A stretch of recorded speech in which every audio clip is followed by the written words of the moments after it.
A você, irmão e irmã que nos acompanha pelas redes sociais, que a graça e a paz do nosso Deus seja contigo. Peço que você acompanhe a leitura da carta aos Hebreus, no capítulo 6, dos versos 13 a 20. Vou ler e peço que os irmãos acompanhem. Pois quando Deus fez a promessa a Abraão, visto que não tinha ninguém superior por quem jurar, jurou por si mesmo, dizendo: certamente te abençoarei e te multiplicarei. E assim, depois de esperar com paciência, obteve Abraão a promessa. Pois os homens juram pelo que lhe és superior, e o juramento, servindo de garantia para eles, é o fim de toda contenda. Por isso, Deus, quando quis mostrar mais firmemente aos herdeiros da promessa a imutabilidade do seu propósito, se interpôs com o juramento para que, mediante duas coisas imutáveis, nas quais é impossível que Deus minta, forte alento tenhamos nós que já corremos para o refúgio, a fim de lançar mão da esperança proposta, a qual temos por âncora da alma, segura e firme, e que penetra além do véu, onde Jesus, como precursor, entrou por nós, tendo se tornado sumo sacerdote para sempre, segundo a ordem de Melquisedeque. A figura de uma âncora é muito comum entre nós. Ainda que não moremos em uma região litorânea onde tem barcos e pesca, sabemos o que é uma âncora.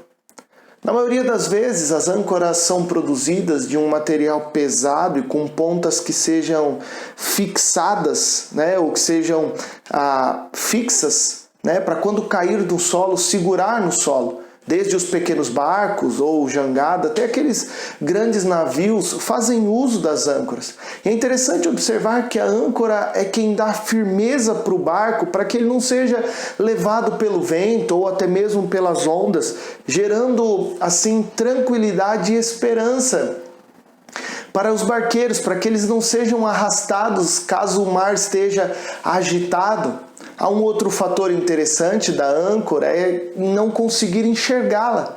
Ou seja, não dá para enxergar onde ela se prendeu, onde ela fixou, pois ela fica no fundo do mar. Mas ainda assim traz ao barqueiro a segurança. O autor aos Hebreus usa essa figura da âncora para encorajar os cristãos que sofriam perseguição por parte dos judeus incrédulos.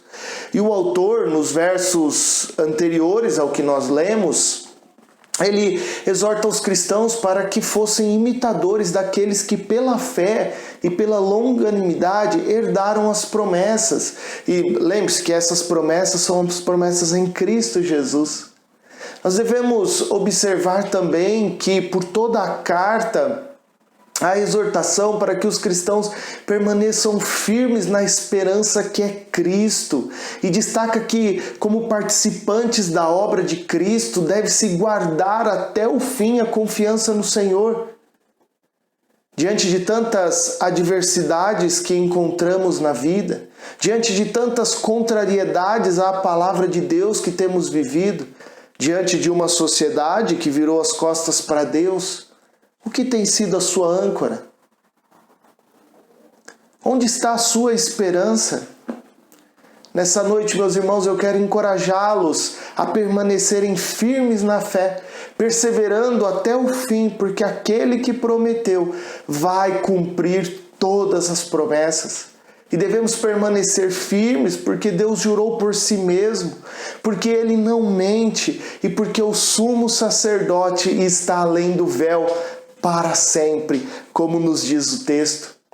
Deus jurou por si mesmo. Observe os versos 13 a 17. Nós vemos que o autor de Hebreus conhecia bem o Antigo Testamento. Por diversas vezes ele cita muitos exemplos. E aqui, meus irmãos, ele cita Abraão como exemplo de paciência, como exemplo de fé. Deus fez uma promessa a Abraão, que Abraão teria um filho, que seriam benditas todas as nações da terra, mas os irmãos vão se lembrar que Abraão já era velho, que a sua esposa era estéril, não podia ter filhos. E aí quando nós vamos para Gênesis, no capítulo 21, no verso 5, diz que Isaac nasceu quando Abraão tinha 100 anos de idade. E aí na sequência da narrativa, Deus manda que ele oferecesse o seu filho em holocausto. Abraão leva o seu filho Isaque até o alto do monte, prepara a lenha, amarra o seu filho. Quando Deus diz, não faça isso, pode parar. Agora eu sei que você confia em mim, eu sei que você me honra, está disposto a me obedecer, custe o que custar, até a vida do seu filho. Então vou fazer um juramento a você. E aí Deus então promete a Abraão que a sua descendência seria como as estrelas do céu e a areia do mar, que ele a multiplicaria. E o autor aqui de Hebreus está lembrando que Abraão esperou com paciência e fé e que apesar de demorar aos olhos humanos, o que Deus prometeu ele cumpriu. Deus não teria de jurar para garantir a integridade da sua palavra, porque a sua palavra é a verdade e Deus manterá a sua promessa. Só que Deus, ele se utiliza da linguagem humana, do costume que os homens tinham e jurou por si mesmo. Observe o verso 16. O escritor de Hebreus observa que o homem sempre jura por alguém maior do que ele mesmo. Porém, Deus não tem ninguém que exceda a ele, que seja maior do que ele. Então ele jura por si mesmo. O povo judeu tinha muito esse costume de fazer juramentos. Porém, os judeus não levavam isso a sério. Tanto que em Mateus nós vemos Jesus proibindo o juramento e ensinando que a palavra do cristão precisa ser verdadeira, que a palavra do cristão precisa ser sim, sim ou não, não. É engraçado porque ainda hoje nós vemos muito, essa mania que o povo tem para encerrar uma discussão ou até mesmo fazer com que a pessoa acredite uma na outra. Ela usa aquela frase, juro por Deus.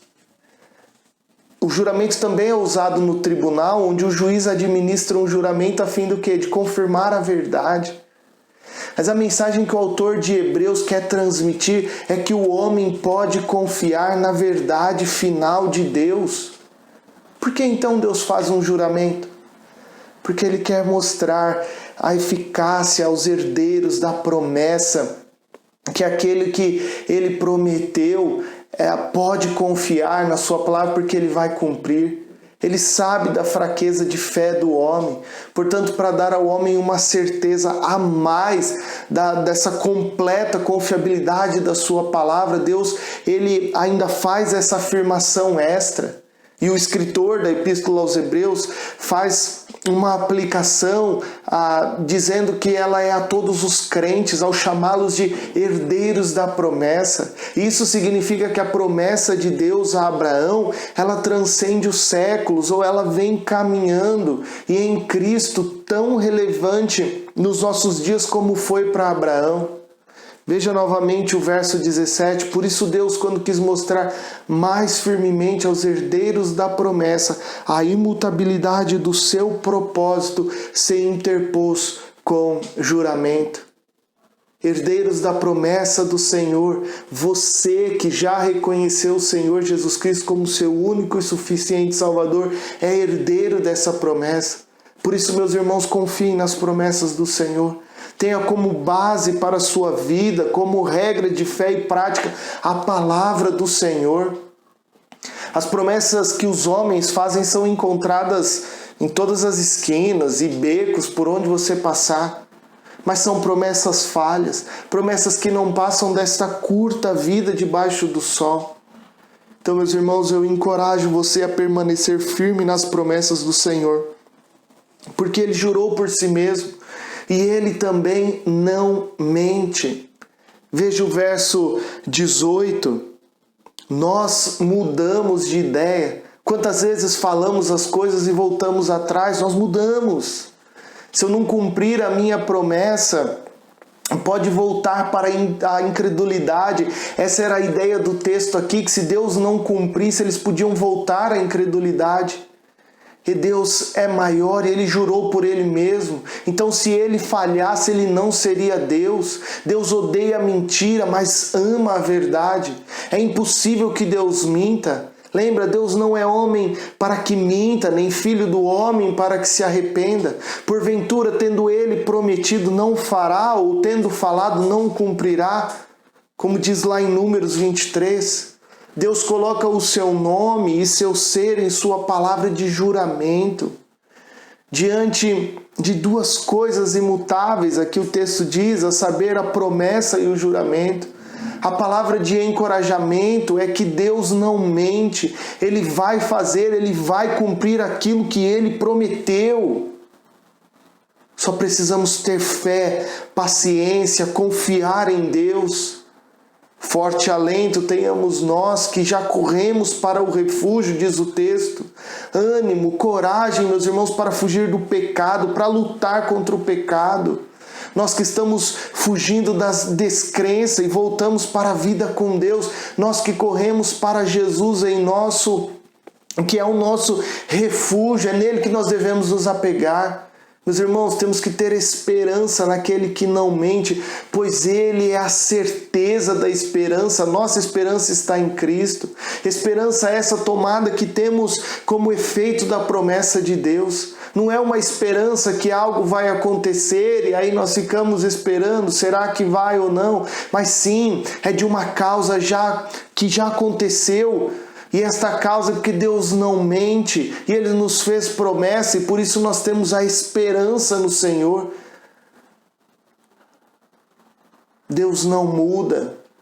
Ele prometeu e Ele vai cumprir, Ele não mente.